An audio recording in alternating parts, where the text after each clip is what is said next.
Hello viewers, আজকে আপনাদেরকে নিয়ে আসলাম Nishindahati, Boliyadi, Kaliakair, Gazipur. Jalphoring restaurant and cafe কালিয়াকুরের বলিয়াদির নিশিন্দাহাটি গ্রামে বিস্তৃত বিলের উপরে তৈরি এই জলকুটিরটি খুব সুন্দর মনোরম পরিবেশে সময় কাটানোর মতো উপযুক্ত জায়গা। এখন শীতকাল চলতেছে, সেই জন্য গাজীপুরে কোনো বিলেই পানি নেই। তবে জায়গাটিতে যত দূর চোখ যায় শুধু সবুজ কচুরিপানা দিয়ে বিস্তৃত।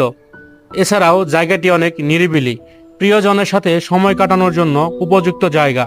আমরা দুই বন্ধু ঘুরতে ঘুরতে দুপুরবেলায় চলে আসলাম জায়গাটিতে।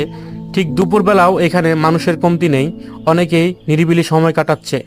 বিশেষ করে বিকেলবেলা জায়গাটিতে অনেক ভিড় হয়। এছাড়াও বর্ষাকালে প্রচুর মানুষ ঘুরতে আসে। বন্ধুরা, আপনারাও চলে আসুন একদিন ঘুরতে নিশিন্দাহাটি, বিশেষ করে বর্ষা মৌসুমে আসবেন।